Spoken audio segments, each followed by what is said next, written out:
ವ್ಲಾಗ್ಸಿಂದ ಎಲ್ಲರೂ ಹೇಗಿದ್ದೀರಾ? ಚೆನ್ನಾಗಿದ್ದೀರಾ ಅಂತ ಭಾವಿಸ್ತಾ ವಿಡಿಯೋ ಶುರು ಮಾಡೋಣ. ಏನಪ್ಪ ವಿಡಿಯೋ ಅಂತಂದರೆ, ನಾನು ಕೆಲವೊಂದು ಡ್ರೆಸ್ಸಸ್ಗಳನ್ನ ಡೈಲಿ ವೇರು ಡ್ರೆಸ್ಸಸ್ಗಳು ಟಾಪ್ಗಳು ತೊಗೊಂಡಿದ್ದೆ. ಅದನ್ನು ಸ್ಟಿಚ್ ಮಾಡೋಣ ಅಂತ ಮಿಷಿನ್ ಇಟ್ಕೊಂಡಿದ್ದೀನಿ. ಅದನ್ನು ಸ್ಟಿಚಿಂಗ್ ಹಾಕೋದನ್ನು ವಿಡಿಯೋ ತೋರಿಸ್ತೀನಿ ನೋಡಿ. ಈ ಥರ ಮಿಷಿನ್ನ ಒಂದು ಮನೆಯಲ್ಲಿ, ಪ್ರತಿಯೊಂದು ಮನೆಯಲ್ಲೂ ಮಿಷಿನ್ ಇದ್ದರೆ ತುಂಬಾ ಬೆನಿಫಿಟ್ಟು.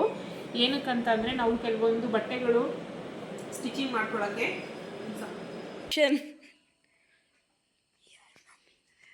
ನೋಡಿ ಮಿಷಿನ್ ಇದ್ದರೆ ಎಷ್ಟು ಅನುಕೂಲ ಅಂತ. ನಾವು ಏನೇ ಒಂದು ತಗೊಂಡ್ರು ಸ್ಟಿಚ್ ಹಾಕೊಂಡ್ರೆ ಅದು ಪರ್ಫೆಕ್ಟ್ ಆಗಿರೋದು ಮತ್ತು ಫಿಟ್ನೆಸ್ ಆಗಿರೋದು. ಅದಕ್ಕೋಸ್ಕರ ನಾನು ಕೆಲವೊಂದು ಡೈಲಿ ವೇರ್ಸ್ ಟಾಪ್ಗಳನ್ನು ತಗೊಂಡು ಬಂದಿದ್ದೆ. ತುಂಬ ದಿನ ಆಯಿತು ತಂದು, ನನಗೆ ಸ್ಟಿಚ್ ಹಾಕೋಕ್ಕೆ ಟೈಮೇ ಸಿಕ್ಕಿಲ್ಲ. ಈಗ ತೋರಿಸ್ತಾ ಇದ್ದೀನಿ ನಾನು ಸ್ಟಿಚ್ ಹಾಕೋದನ್ನು. ನಾನು ಈಗ ಮೋಟ್ರ್ ಹಾಕೊಂಡಿದ್ದೀನಿ. ಮೊನ್ನೆ ಒಂದು ಬ್ಲೌಸ್ ಸ್ಟಿಚಿಂಗ್ ಮಾಡಬೇಕಾದ್ರೆ ನಾನು ಕಾಲಲ್ಲಿ ತೊಳೆದ್ಬಿಟ್ಟು ಸ್ಟಿಚ್ ಮಾಡಿದ್ದೆ. ಬಟ್ ಈಗ ಕರೆಂಟು ಕಲೆಕ್ಷನ್ ಹಾಕೊಂಡು ಮೋಟ್ರ್ ಹಾಕೊಂಡಿದ್ದೀನಿ. ಬನ್ನಿ, ಹಾಗೆ ಟಾಪ್ಗಳನ್ನು ಕೂಡ ತೋರಿಸ್ತೀನಿ ಯಾವ್ಯಾವ ಥರ ಒಂದೊಂದೇ ತೋರಿಸ್ತೀನಿ ನೋಡಿ. ಹತ್ರ ನೋಡಿ. ಕಾಟನ್, ಇನ್ನು ಬೇಸಿಗೆ ಸ್ಟಾರ್ಟ್ ಆಯಿತು. ಕಾಟನ್ಗಳು ಟಾಪ್ಗಳನ್ನೇ ನಾನು ಜಾಸ್ತಿ ಯೂಸ್ ಮಾಡೋದು. ಇನ್ನು ಸೆಕೆಗೆ ಸ್ವಲ್ಪ ನೋಡಿ, ಇದು XXL ಟಾಪ್ಗಳನ್ನೇ ನಾನು ಪರ್ಚೇಸ್ ಮಾಡಿರೋದು. ನನಗೆ ಸ್ವಲ್ಪ ಫ್ರೀ ಇದ್ರೇ ಚೆಂದ ಅಂತ XXL ಎಲ್ಲ ಇದಾಯಿತು ನೋಡಿ. ಎಲ್ಲವೂ ಕೂಡ ಇಲ್ಲಿ ಕಾಣಿಸ್ತಾ, ಎಲ್ಲವೂ ಕೂಡ XXL ಇದೆ. ಅದಕ್ಕೆ ನಾನು ಫಿಟ್ಟಿಂಗ್ ಮಾಡ್ಕೊಳ್ತೀನಿ. ತುಂಬಾ ಹಿಡಿಬೇಕು, ತುಂಬ ದೊಡ್ಡ ಸೈಜ್ ಇದ್ದಾವೆ ನೋಡಿ. ಇದು ಒಂದೊಂದು ಹತ್ರ ತೊಗೊಂಡಿರೋದು. ನಾನು ಇದನ್ನು ಆನ್ಲೈನಲ್ಲಿ ತೊಗೊಂಡಿದ್ದೆ. ಇದೊಂದು ಮತ್ತು ಇನ್ನೊಂದು ತೋರಿಸ್ತೀನಿ ನೋಡಿ. ಇದು ಬ್ಲ್ಯಾಕ್ ಕಲರ್ದು ಸೇಮು. ಇವೆರಡು ಆನ್ಲೈನಲ್ಲಿ ದೀಕ್ಷಾ ಫ್ಯಾಷನ್ ಅಂತ ಇದೆ. ದೀಕ್ಷಾ ಫ್ಯಾಷನ್ ಅಂತ 100 ಹತ್ರ ಪರ್ಚೇಸ್ ಮಾಡಿದ್ದೆ ನಾನು. ತುಂಬ ಚೆನ್ನಾಗಿದ್ದಾವೆ ಟಾಪ್ಗಳು. ಇದಕ್ಕೆ ಪ್ಯಾಂಟ್ಗಳು ಕೂಡ ಇದೆ. ನಾನು ಪ್ಯಾಂಟ್ಗಳಿಗೆ ಸ್ಟಿಚಿಂಗ್ ತೊಗೊಂಡಿಲ್ಲ, ಬರೀ ಟಾಪ್ ಮಾತ್ರ ಫಿಟ್ಟಿಂಗ್ ಮಾಡ್ಕೊಳ್ತಾ ಇದ್ದೀನಿ ನೋಡಿ. ಎಷ್ಟು ಚೆನ್ನಾಗಿದ್ದಾವೆ. ನನಗಂತೂ ಬ್ಲ್ಯಾಕ್ ಫೇವ್ರೇಟ್ ಅಂದರೆ ಫುಲ್ ಫೇವ್ರೇಟ್ ಇದಷ್ಟು. ಮತ್ತು ಇದು ನನ್ನ ಗುಬ್ಬಿನಲ್ಲೇ ಪರ್ಚೇಸ್ ಮಾಡಿರೋದು. ಇದೆಲ್ಲ ಆವಾಜದ್ದು ಟಾಪ್ಗಳು. ನಾನು ಜಾಸ್ತಿ ಯೂಸ್ ಮಾಡೋದು ಆವಾಜನೇ ನೋಡಿ. ಇದು ಕೂಡ ಒಂದು ಟಾಪ್. ವಿಡಿಯೋಗೆ ಹೆಂಗೆ ಕಾಣಿಸ್ತಿದೆ ಇದೆಲ್ಲ 1000ಗೆ 4 ಟಾಪ್ಸು, ಅಂದರೆ ಡೈಲಿ ಯೂಸಿಗೆ ಚೆನ್ನಾಗಿರುತ್ತೆ ಅಂತ ನೋಡಿ. ಇದೆಲ್ಲ ಆವಾಜದು ನೋಡಿ, ಆವಾಜ ಕಂಪ್ನಿದು. ಇದು ಒಂದು ತಗೊಂಡಿದ್ದೀನಿ. ಮತ್ತು ಇದೆಲ್ಲ ಹೊಸದು ನೋಡಿ. ಇದು ಕೂಡ ಒಂದು ತೊಗೊಂಡಿದ್ದೀನಿ. ಇದೆಲ್ಲ ಮನೆ ಹತ್ರ ಹಾಕೊಳ್ಳೋದಕ್ಕೆ ಡೈಲಿ ವೇರ್ಸ್ಗೆ ನೋಡಿ. ಇದು ಕೂಡ ಆವಾಜನೇ. ಮತ್ತು ಇದೊಂದಿದೆ, ಇನ್ನೂ ಇದಾವೆ ತೋರಿಸ್ತೀನಿ ನೋಡಿ. ಇದು ಕೂಡ ಆವಾಜದೆ.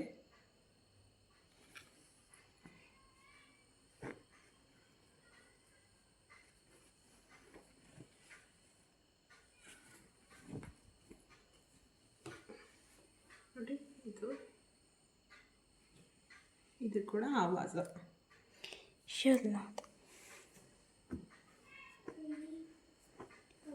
ನಿಮಗೆ ಯಾವ ಕಲರ್ ಇಷ್ಟ ಆಯಿತು, ಯಾವ ಟಾಪ್ ಇಷ್ಟ ಆಯಿತು ಕಮೆಂಟ್ ಸೆಕ್ಷನಲ್ಲಿ ಕಮೆಂಟ್ ಮಾಡಿ. ಇದು ಪಿಂಕ್. ಇದು ವಿಡಿಯೋ ಡಾರ್ಕ್ ಪಿಂಕ್ ಕಾಣಿಸ್ತೈತೆ ನೋಡಿ. ಇದು ಕೂಡ ಆವಾಜದೇನೆ. ಇದೆಲ್ಲ ಫಿಟ್ಟಿಂಗ್ ಮಾಡ್ಕೊಳ್ಳೋದಕ್ಕೆ ಅಂತ ತಗೊಂಡಿದ್ದೀನಿ. ಇದು ಲೈಟ್ ಪಿಂಕ್, ಡಾರ್ಕ್ ಪಿಂಕ್ ಕಾಣಿಸ್ತೈತೆ ನೋಡಿ. ಇನ್ನೂ ಒಂದು ಬ್ಲಾಕ್ ಇದೆ, ನನ್ನ ಫೇವ್ರೆಟ್ ಬ್ಲಾಕ್ ನೋಡಿ. ಇದು ಕೂಡ ಆವಾಜದೇನೆ. ತುಂಬ ಇಷ್ಟ ನನಗೆ ಬ್ಲ್ಯಾಕ್ ಅಂದರೆ. ಈಗ ಇವನ್ನೆಲ್ಲ ಸ್ಟಿಚ್ ಮಾಡ್ಕೊಳ್ಳೋಣ ನೋಡಿ. ಮೋಟ್ರ್ ಹಾಕೊಂಡಿದ್ದೀನಿ ನಾನು. ಮೋಟ್ರಲ್ಲಿ ಮಿಷಿನ್ನ ಇವಾಗ ಸ್ಟಿಚ್ ಮಾಡ್ತೀನಿ.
ಇಷ್ಟು ಟಾಪ್ಗಳನ್ನು ನಾವು ಬೇರೆಯವ್ರಿಗೆ ಕೊಟ್ಟಿದ್ರೆ ಅವರು ಮೆಜರ್ಮೆಂಟ್ ತಕ್ಕನಾಗ ಹಾಕ್ಕೊಡೋದು ಸ್ವಲ್ಪ ಹಿಂಸೆ ಅನಿಸೋದು. ಬಟ್ ನಾವೇ ಸ್ಟಿಚ್ ಮಾಡ್ಕೊಳ್ಳೋದ್ರಿಂದ ನಮಗೆ ಎಷ್ಟು ಬೇಕೋ ಅಳತೆ ಕರೆಕ್ಟಾಗಿ ನಾವು ಸ್ಟಿಚ್ ಮಾಡ್ಕೊಳ್ಬೋದು. ಮನೇಲಿ ಈ ರೀತಿ ಮಿಷಿನ್ ಇಟ್ಕೊಳ್ಳೋದ್ರಿಂದ ತುಂಬಾ ಬೆನಿಫಿಟ್ ಇದೆ. ಖಂಡಿತ ಫ್ರೀಯಾಗಿರೋರು ಖಂಡಿತ ಮಿಷಿನ್ ತರಿಸ್ಕೊಂಡು ಬಟ್ಟೆಗಳನ್ನು, ನಿಮ್ಮ ಬಟ್ಟೆಗಳು ಕೆಲವೊಂದೆಲ್ಲ ಸ್ಟಿಚಸ್ ಬಿಚ್ಚೋಗುತ್ತೆ, ಅವನ್ನೆಲ್ಲ ನೀವೇ ಸ್ಟಿಚ್ ಮಾಡ್ಕೊಳ್ಬೋದು. ತುಂಬಾ ಬೆನಿಫಿಟ್ ಇದೆ. ಮನೆಯಲ್ಲಿ ಮಿಷಿನ್ ಇಟ್ಕೊಳ್ಳಿ. ಇಷ್ಟು ಟಾಪ್ಗಳನ್ನು ನಾನು ಹೊರಗಡೆ ಕೊಟ್ಟಿದ್ರೆ ಈಗ ಒಂದೊಂದು ಟಾಪಿಗೆ ಏನಂದ್ರೂ ನಮ್ಮ ಗುಬ್ಬಿನಲ್ಲೆಲ್ಲ ಸ್ಟಿಚ್ ಅಂದರೆ ಅದೇ ಅಪ್ ಟು ಸ್ಟಿಚ್ ಹಾಕ್ಕೊಡ್ಲಿಕ್ಕೆ ಒಂದು ಟಾಪಿಗೆ 50 ರೂಪೀಸ್ ತೊಗೊಳ್ಳೋರು. ನೋಡಿ ಈಗ ಇಲ್ಲಿ ಎಷ್ಟು ಟಾಪ್ಗಳಿದೆ, 1 2 3 4 5 6 7 8 ಇದೆ. 8 ಟಾಪು ನಾನು ಏನಾದರೂ ಸ್ಟಿಚ್ ಹಾಕೋಕ್ಕೆ ಕೊಟ್ಟು ಕಳಿಸಿದ್ರೆ ಒಂದಕ್ಕೆ 50 ಚಾರ್ಜ್ ಮಾಡ್ತಾರೆ ಅಂತಂದರೆ ಅಮೌಂಟ್ ಅಲ್ಲಿಗೆ ಎಷ್ಟಾಗುತ್ತೆ ಅಂತ ನೀವೇ ಲೆಕ್ಕ ಹಾಕ್ಕೊಳ್ಳಿ. ಖಂಡಿತ ಹೊರಗಡೆ ಇದು ಮಾಡ್ಕೊಳ್ಳೋದ್ರಿಂದ ತುಂಬಾ ನಿಮಗೆ ಏನೂ ಸಿಗಲ್ಲ. ನೀವೇ ಮಿಷಿನ್ ಮಾಡಿಕೊಳ್ಳಿ. ಒಂದು ಮಿಷಿನ್ ನೋಡಿ, ನಾನು ಇದಕ್ಕೆ 12,000 ಬಂಡವಾಳ ಹಾಕಿದ್ದೀನಿ. ಅದನ್ನು ನಾನು ಆಲ್ರೆಡಿ ಅಲ್ಲೇ ಭಾಳ ವರ್ಷದ ಹಿಂದೆಯೇ ನಾನು ಹಾಕಿದ್ದಂಥ ಅಮೌಂಟನ್ನು ಆಲ್ರೆಡಿ ದುಡ್ದಿದ್ದೀನಿ ನನ್ನ ಮಿಷಿನಿಂದ. ನನಗೆ ಬ್ಲೌಸ್ ಕೂಡ ಸ್ಟಿಚಿಂಗ್ ಮಾಡೋಕ್ಕೆ ಬರುತ್ತೆ. ನಾನು ಬ್ಲೌಸ್ಗಳನ್ನೆಲ್ಲ ಸ್ಟಿಚ್ ಮಾಡ್ಕೊಳ್ತೀನಿ. ಮತ್ತು ಕೆಲವರು ಅವೆಲ್ಲ ಬ್ಲೌಸು ಸ್ಟಿಚ್ ಮಾಡಿಕೊಟ್ಟಿದ್ದೀನಿ. ಬಿಸ್ನೆಸ್ ಪರ್ಪೋಸಿಗೆ ಕೂಡ ಹೆಲ್ಪ್ ಆಗುತ್ತೆ. ಸೀರೆ ಫಾಲ್ ಹಾಕೋದಾಗಲಿ ಪ್ರತಿಯೊಂದಕ್ಕೂ ತುಂಬಾ ಬೆನಿಫಿಟ್ ಇದೆ. ನೀವು ಕೂಡ ಮಿಷಿನನ್ನು ಮನೇಲಿ ತರಿಸ್ಕೊಂಡು ಇಟ್ಕೊಂಡು ಟ್ರೈ ಮಾಡಿ ನೋಡಿ. ಆಗದಿದ್ದ ಕೆಲಸ ಯಾವುದೂ ಇಲ್ಲ. ನಿಜ ಮನಸ್ಸು ಮಾಡಿದ್ರೆ ಎಲ್ಲನೂ ಆಗುತ್ತೆ. ಕಲಿಯೋ ಅಂಥ ಮನಸ್ಸಿರ್ಬೇಕಷ್ಟೇ. ನೋಡಿ ಈಗ ನಾನು ನನ್ನ ಟಾಪ್ಗಳನ್ನು ಸ್ಟಿಚ್ ಮಾಡ್ಕೊಂಡಿದ್ದಾಯಿತು. ಈ ವಿಡಿಯೋ ಇಷ್ಟ ಆಯಿತು ಅಂತ ಭಾವಿಸ್ತೀನಿ. ವಿಡಿಯೋ ಇಷ್ಟ ಆಯಿತು ಅಂತಂದರೆ ಒಂದು ಲೈಕ್ ಕೊಡಿ. ಮತ್ತು ಹೊಸಬ್ರು ಯಾರಾದರೂ ನನ್ನ ಚಾನಲನ್ನು ನೋಡ್ತಾ ಇದ್ದರೆ ಮರಿದಲ್ಲೇ ಸಬ್ಸ್ಕ್ರೈಬ್ ಮಾಡಿಕೊಂಡು ನನ್ನ ಚಾನಲನ್ನು ನೋಡಿ, ವಿಡಿಯೋನ ಶೇರ್ ಮಾಡಿ ಆದಷ್ಟು ಫ್ರೆಂಡ್ಸ್ ಫ್ಯಾಮಿಲಿಗೆ. ವಿಡಿಯೋಸ್ ಇಷ್ಟ ಆಯಿತು ಅಂತ ಭಾವಿಸ್ತಾ ನೆಕ್ಸ್ಟ್ ವಿಡಿಯೋದಲ್ಲಿ ಸಿಗ್ತೀನಿ. ಬಾಯ್ ಎಲ್ಲರಿಗೂ. Thank you for watching.